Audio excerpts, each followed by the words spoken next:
What is going on, everybody? My name is Louis Shulman. I am the co-founder of a company called Orbit Metrics, and every day I get to work with my best friend and build a business, and it is so exciting and so fun, and I'm so grateful for it. And in this video, I'm going to tell you how Orbit Metrics came into being, how we got here, some of the lessons along the journey, some of the things that we do, and probably as someone who doesn't always stay on topic, I'm going to talk about a bunch more. So how did Orbit come about?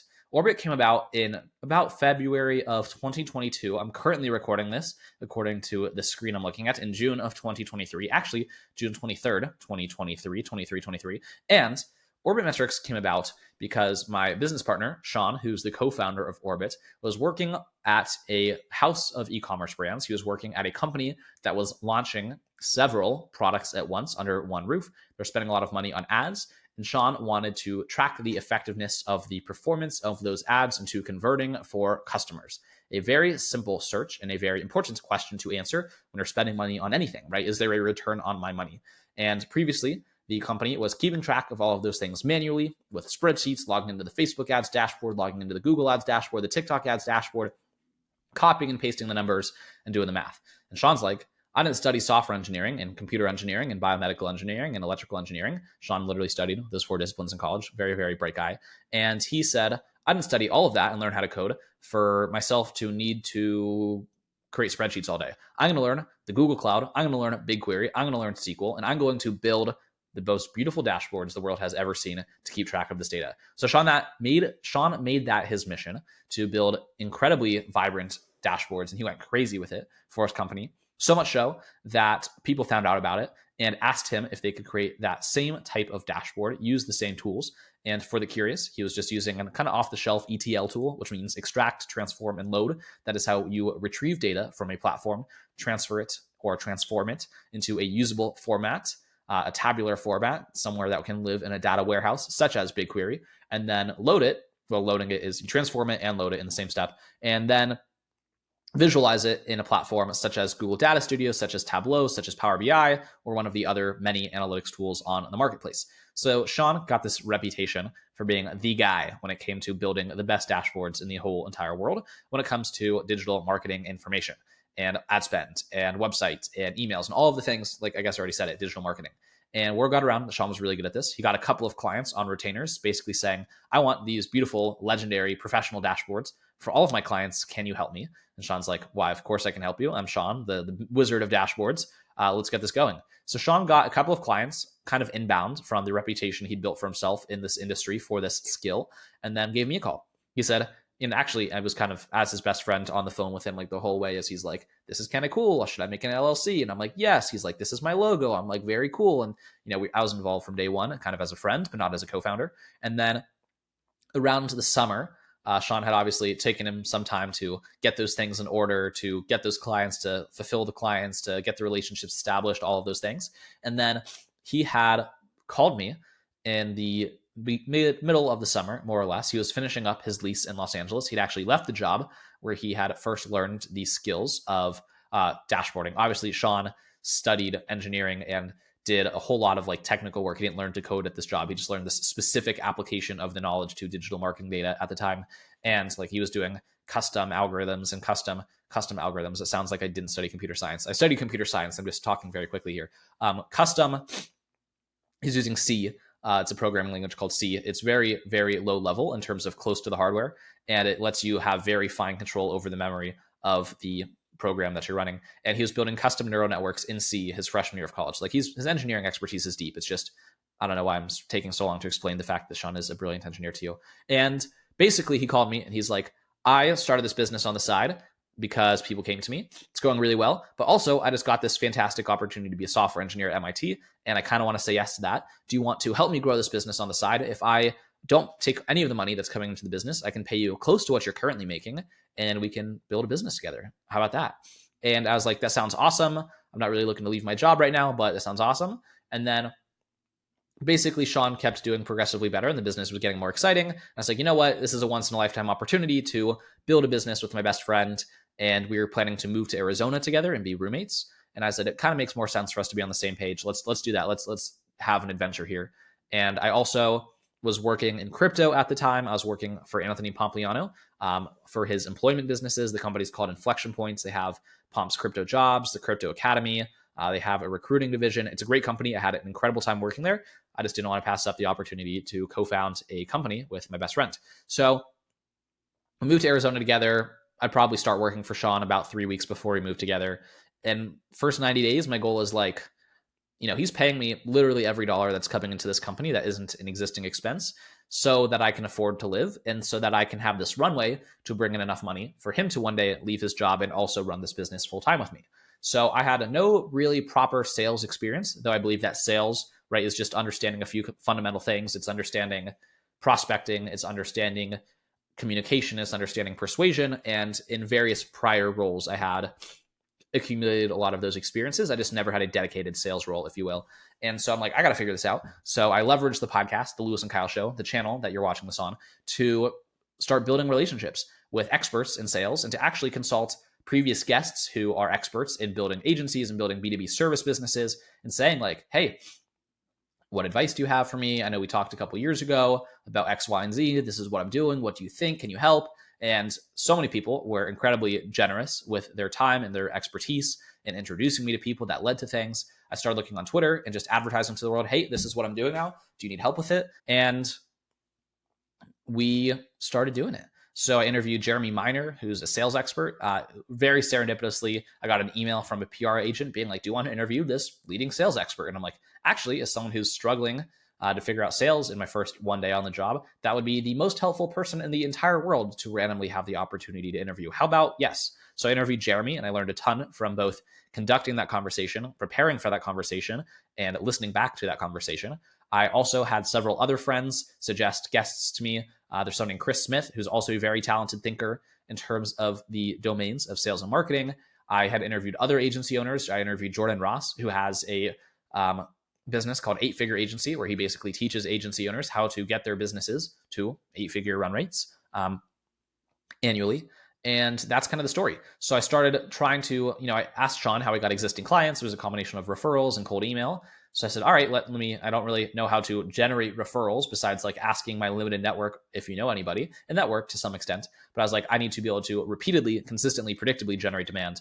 So I started learning how to send cold emails. I, was using Lemlist. It was an interesting learning curve, warming up domains. And I kind of reached this point, not of despair. Despair is way too dramatic of a term for it, of disillusionment, maybe of not quite defeat, but like slightly defeated. It was challenging.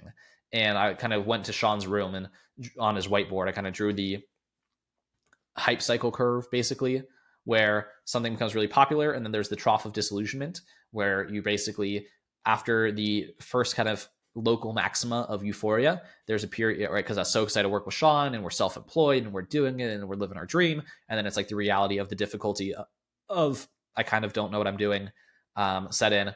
And like, I got to figure this out. So I decided to join Client Ascension because one of the biggest things I learned from hosting my podcast is that you're very silly, the word silly. You're very silly for trying to solve problems that have already been solved before by yourself. And I'm like, here's all these dudes on Twitter. And I say dudes because they're almost all men.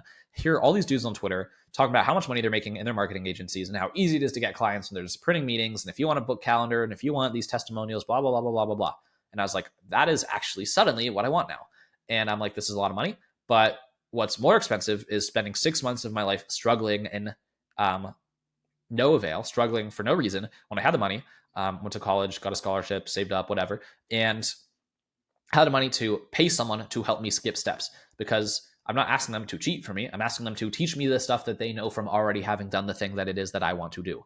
And it was amazing. I jumped in Client Ascension and day one, people are just changed in my mindset. I'm in this call and, here I am thinking I'm pretty cool because it's like, I'm 24 and I'm self-employed. I was 23 at the time and this is really cool. And basically you get on this call and here's like 50 guys that are making 10 times more money than you. And they all just seem to just be bros. It's like you jump into a fraternity, except instead of people talking about college basketball or college football or drinking, it's like people talking about making a lot of money and the strategies that they're doing for doing this. And I'm not trying to idolize making money as the end all be all purpose of life. But what I am trying to idolize is that if your goal is to make your business survive, being surrounded by people who are talking about the ways in which they are succeeding in business is probably the best possible place for you, assuming that is your goal and that you are in that place for a good reason. So again, client ascension, they tell me all the things I'm doing wrong with cold email. They tell me all the things I'm doing wrong with my mindset. I get one-on-one calls, I get group calls. I have one-on-one catch-ups and schmoozes with just people in the community who do similar things. And immediately it's like, wow, I have a team. I have a bunch of people on the same mission as me who are going to help me reach my goal. And in the ensuing months, I pivoted our offer from just selling right off the bat, just like, hey, we build dashboards for marketing agencies. We build dashboards for e-commerce brands. We build dashboards for SaaS brands, because people don't really know who we are or trust us or be like, why should I spend all this money with you? And I basically relearned a fundamental principle that I'd read in Russell Brunson's books, which is the value ladder, right? Which is you find a way to give someone value in a small way upfront, you deliver that value, and then all of a sudden a relationship is born where they trust you, where they believe that if you make them an offer, what you are going to deliver in exchange for them accepting that offer is going to exceed the cost of that offer. Extremely simple, but not something that made any sense to me when I read those books without having a business, without having an offer to contextualize the ideas to, without having a lattice work to hang the ideas on in my brain. And so basically, instead of trying to sell people on dashboards for their businesses, a fractional chief data officer, like, you don't know who I am.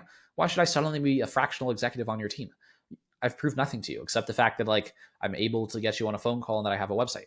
So I switched to something more straightforward, right? I switched to Google Analytics for migration because that is a absolute tsunami. I don't know why this hand gesture denotes tsunami, but it is an absolute tidal wave of demand right now, because literally every single website in the entire world that uses universal analytics, all of a sudden, come July 1st of 2023, which as it so happens is 8 days from now, is going to have to change from this thing that they've been using for a decade to this brand new technology that to the new person who isn't an analytics nerd and who isn't a software engineer and who doesn't understand the fundamental way that data is communicated across the internet, kind of is really confusing and difficult and daunting.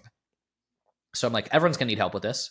And I didn't just have this beautiful genius download hypothesis. I was looking for jobs on Upwork for how to find consulting gigs related to the services that we offered. And I was like, wow, it's like there's 100 of these posted per day when there's only 2 of this I need help building dashboards job per day. So I pivoted to just selling that offer. Be like, hey, let me get in the door, $1,500. Let me fix your Google Analytics 4. Let me migrate your site from UA to GA4. Let me make sure that all of the tagging is set up correctly. If you're not using Google Tag Manager, let's make sure you're using Google Tag Manager. If you're having issues with your ad attribution, let's make sure that's fixed. If you're not using the conversion APIs on the ad platforms, let's make sure that's fixed. Oh, and by the way, if you're not happy with the way this data is presented, like we also offer dashboards. And then they also come to realize very quickly that's like, it might be nice if not only my Google Analytics data do I suddenly have this confident expert partner to make perfect, but if every one of the relevant data sources for my business was this beautiful and had this much trust in the person who was in charge of overseeing it. So I delivered value in a small, low risk way, right? Obviously, if someone's not happy with the Google Analytics 4 work, I'm happy to refund their work. It's, a reversible decision if for whatever reason we're not capable of delivering on it, which hasn't happened, but it's like no risk. Let me try the small thing. It's not a lot of money. It's going to take like 1 to 3 weeks, depending on how complicated your site is. And it's an immediate value add that you have to do. From there, they're like, wow, these guys, Lewis and Sean, and the rest of their team, they're so fun. They're in a great mood. And of course, they're good engineers. They're capable of doing what they say they're capable of doing. And they're capable of meeting the timelines that they say they're going to meet. Every other tech team I've ever worked with is garbage in comparison to them. And maybe that's a hyperbole, but we've heard very similar things that people have universally have been having had in their past negative experiences with trying to outsource technical work. They're like blown away that they have this team that gets it done on time and is in a good mood about it and knows what we're talking about. So then they come to us after we deliver this first project for related analytics data needs.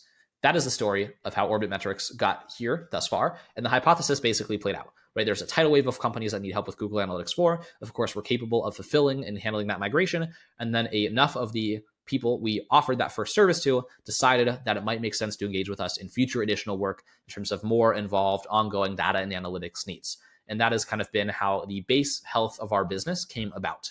Okay, a couple other really big parts of the story.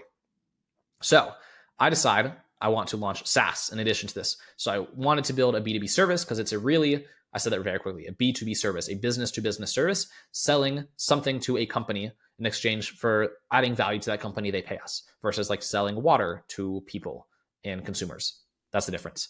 And I was like, I also want to have SaaS because services are great. However, they only scale so much. They kind of stack linearly versus software, right? All of a sudden, someone could make a viral tweet about my software website. 2 billion people could see it. Literally, the whole planet, a quarter of the planet could see it. I get 1 million users overnight, and I don't have to do any work to fulfill that demand, and I make gobs of money. And again, I'm not saying that making gobs of money is a purpose for being in existence. However, as a young person trying to set up my financial future, I obviously want my businesses to be profitable. Okay, now that that's out of the way and that I have justified all of the morality of all of my decisions to the viewer who I don't even know who you are, but I hope you're enjoying this and I hope you're learning from it and I hope you're subscribed and I hope you like and I hope you comment and I hope you take something from this that benefits your life, or I hope you reach out to Orbit Metrics if you need something related to any of the services that I've brought up. Anyway, ad read, unscripted ad read aside, we have a SaaS now called Instant Chapters. It's a micro SaaS. It helps anyone with a YouTube channel create the timestamped summaries for their video, the chapters, if you will, for their video in one click. You put the YouTube video link in the Instant Chapters form submission box. You press Give Me Chapters. You get your chapters. You put them on YouTube. They're great. Helps with the SEO of your video, something that someone on your team is probably doing that they don't have to do anymore. So we built that product to practice building SaaS kind of as a side hobby within Orbit Metrics. And then and of course, for myself, for my own podcast, to have me not have to pay people to do that anymore. Amazing. Win, win, win, win. Probably another person winning I'm not even accounting for. Win. Okay. And that, what does that do? That lets people know that our team is capable of building custom AI, chatbot, ChatGPT type software engineering, prototype solutions, whatever. All of the different buzzwords people can associate in their heads with like, well, if they could do this, they could probably do this. So we get our first inbound lead for a custom AI project, which is outside of the scope of what it's more advanced dramatically than what we had to figure out to make Instant Chapters work. But fortunately, I have a friend named Ethan who helped us with that. And we decided to have Ethan help us fulfill that project. And since then, we've decided to bring Ethan onto the team in a more significant capacity and offer AI enabled services to the same customer base and to anyone really. So that's kind of the future of Orbit, is continuing to build, right, this absolutely robust, super reliable data and analytics consulting firm, doing things, your fractional chief data officer, your growth analyst as a service, your one-off GA4 migration partner, your one-off automations partner, kind of any nitty gritty, annoying marketing tech, infrastructure, data warehousing, reporting, all of those kind of bubbles of scopes of work, building a really reliable business where people count on us. When they need that work done, we will be there, we will deliver it, and we'll continue to maintain it such that it works across time and continues to add value to your business. And then in addition, now we have Ethan on the team, and now that there's this tidal wave of demand for kind of finding ways to take advantage of the newly created possibilities by custom chatbots and by ChatGPT, we are taking those possibilities and putting them on your business's data, letting you automate processes that would have been inconceivable to automate without something as powerful as ChatGPT 3.5's language model. Amazing. So that's really exciting. That's kind of the future of Orbit Metrics. We have several of those projects already delivered, several in the pipeline. But it's a little early. That's still kind of taking shape for me to tell you like exactly how that business is going to grow and mature. So vision long-term, always running this core services business. It's predictable cash flow, something people always need. Some people don't need to hire a data analyst full-time. They don't need a data engineer full-time, but they have a consistent need for that skill set. Makes sense to throw projects our way. It makes sense to put us on a retainer, depending on, right, the predictability of your workload. And that business will survive and thrive and scale as it will. And then the AI business will probably become a platform that'll probably become us building a series of tools that ultimately become sophisticated enough to become self-service. And we have all of these different ways to add value to different types of businesses with different applications of large language models. And I think that will be the scalable revenue that leads to an exciting future outcome. And then, of course, the podcast is a way for myself to continue to meet interesting people in the industry, to continue to add value and share the lessons I'm learning along the way with whoever cares to tune in, and a way for me to connect with experts in the field and just fill in the gaps in my knowledge as I encounter the next series of challenges in my business and entrepreneurial journey. That is the story of Orbit Metrics from February of 2022 to June of 2023. If you're interested in working with our team, I'm pretty easy to get in contact with. I'm on Twitter. I'm on LinkedIn. We have a website, orbitmetrics.io. We have a contact form. We have emails. hit me up. And if there's another topic you'd like me to cover, if there's any comments on this video, this is my third one of these little monologues that I've tried. So I really appreciate any feedback that you have. Share this video with anyone you think might benefit from it. Subscribe to the channel. And most importantly, make sure that you put on a smile and have a fantastic rest of your day. Thank you so much for watching. And hopefully I will see you again soon.